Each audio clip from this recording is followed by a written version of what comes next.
बिस्मिल्लाहिर्रहमानिर्रहीम। उम्मीद है आप सब खैरियत से होंगे। तो आज हम बेसिक इलेक्ट्रिसिटी एंड इलेक्ट्रॉनिक्स के रेफरेंस से हम फंडामेंटल ऑफ इलेक्ट्रिक सर्किट से एक टॉपिक पढ़ रहे हैं जो कि नोडल एनालिसिस है। शुरू करते हैं। नोडल एनालिसिस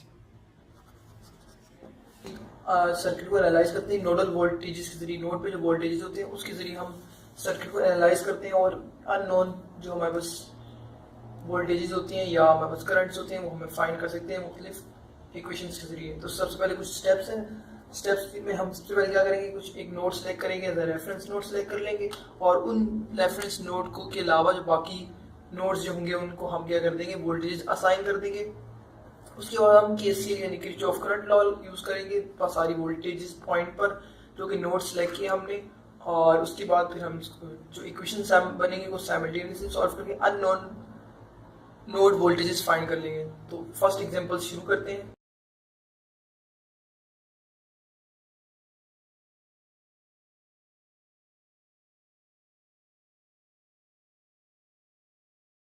तो शुरू करते हैं। सबसे पहले ये आपके पास क्वेश्चन गिवन है, इसके अंदर आपने नोडल वोल्टेजेस फाइंड करें, नोडल एनालिसिस के लिए इसको एनालाइज करना है। सबसे पहले आप इसको आप नाम दे देंगे 1, this is node 1 and this is node 2।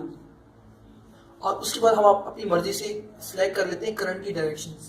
ठीक है, फॉर एग्जाम्पल हम करंट की डायरेक्शन अभी से असाइन कर लेते हैं कि हम करंट की डायरेक्शन क्या लेंगे। इनमें हमेशा हमारे पास आएगी डाउनवर्ड करंट की डायरेक्शन आएगी, यहाँ पर भी हमारे पास होगी हमेशा डाउनवर्ड। और ये हमारे करंट फ्लो दिया हुआ है और फॉर एग्जाम्पल हम यहाँ फ्लो ले लेते हैं और इसको हम अगर नाम दे दें आई, इस तरफ वाले इसको हम अगर नाम दे दें I1 का। If this is I1 then this will be I2, this will be I3 and this will be I4 and this will be I5.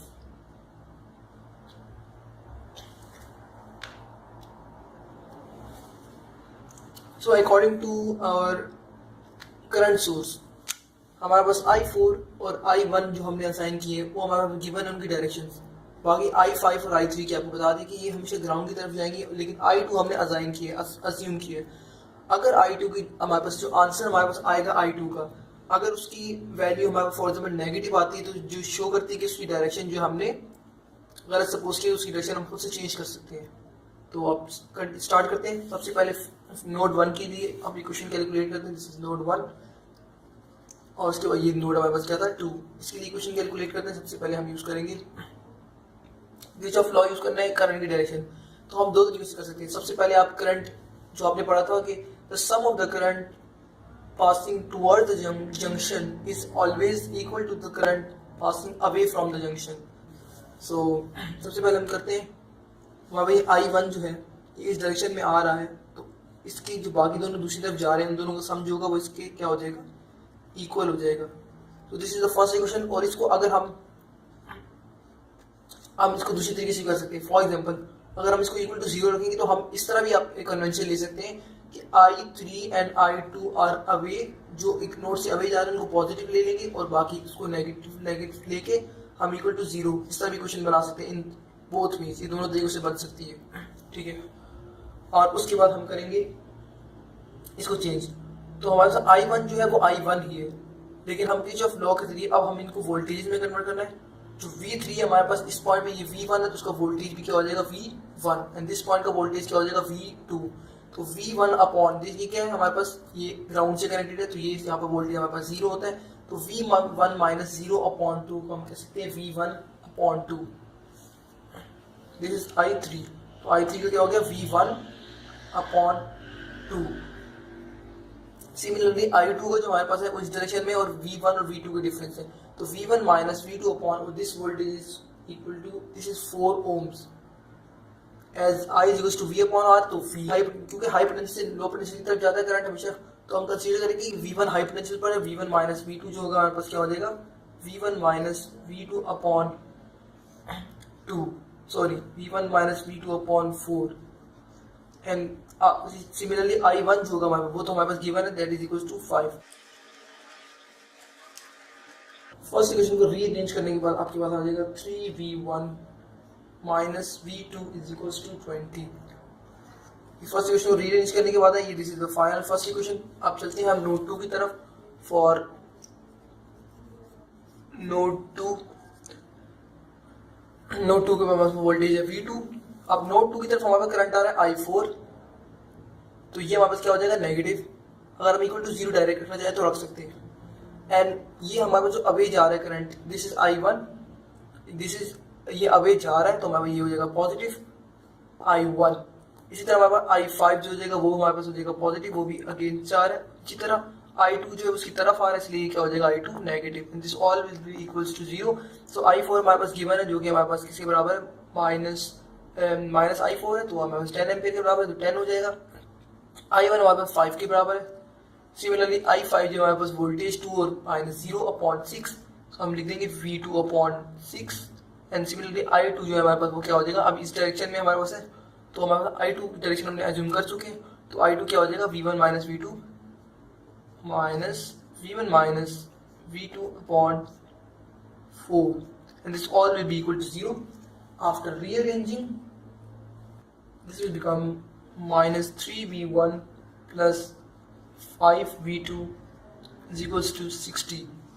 After solving simultaneously these both equations, in both equations को simultaneously solve करने के बाद हमारे पास आ जाएगा V1 की value हमारे पास आ जाएगी, this will be equals to 13.33 and 3 volts.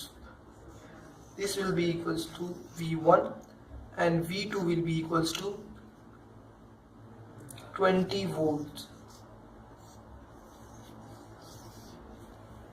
ये तरीका है नोडल एनालिसिस का। So don't forget to subscribe and you can ask me about more videos in comments. hey, किधर जा रहे हैं आप, सबर वेट करें, अभी आपको दूसरा तरीका भी समझाते हैं क्वेश्चन बनाने का, एक और तरीका भी।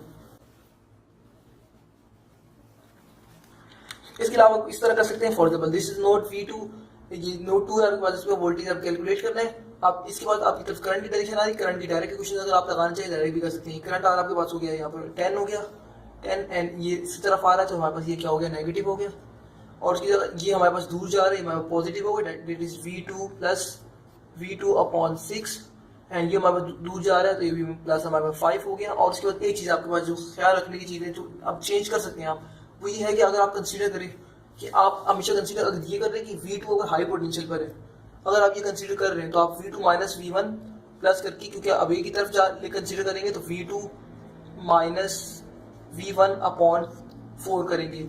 अब मैं आपको ये समझाना चाह रहा हूँ कि इस वाली इक्वेशन के अंदर जो आपने V2 माइनस V1 किए, जबकि पहले जो आपने सॉल्व किया था जिसके अंदर हमने करंट के जरिए कैलकुलेट किया था, तो उसके अंदर हमने ऐसा क्यों नहीं किया था, हमने उसमें माइनस क्यों किया था, तो उसकी रीजन ये कि हमने उस वक्त माइनस किया था, उस वक्त हमने डायरेक्शन एज्यूम की थी कि V1 से यहाँ से हम 1 से नोड 2 की तरफ फिक्स हमने एज्यूम कर ली थी। जबकि इसके अंदर हम जब भी नोडल एनालिसिस करेंगे तो हर नोड को जिस स्पॉट पे जब हम कर रहे होंगे सॉल्व, तो हम कंसीडर करेंगे that node is at high potential and current is always away from it, और कोई फर्क नहीं पड़ता, क्योंकि अगर हम इसको नेगेटिव कर देंगे तो यहाँ पर ये जो हो जाएगा ये उल्टा हो जाएगा, V1 माइनस V2 हो जाएगा, जिससे हमारे पास इक्वेशन वही आ जाती है जो हमने पहले सॉल्व की, इसलिए इससे कोई फर्क नहीं पड़ता। तो ये मेथड है डायरेक्ट करने का, इसके अंदर आप जल्दी और इसके अलावा आप प्रॉपर करंट की डायरेक्शन लगा के और फिर करंट के फार्मूले से भी कर सकते हैं। तो ये इक्वेशन बनाने का दूसरा। Thank you. Don't forget to subscribe and you can ask me about more videos in comments. Thank you.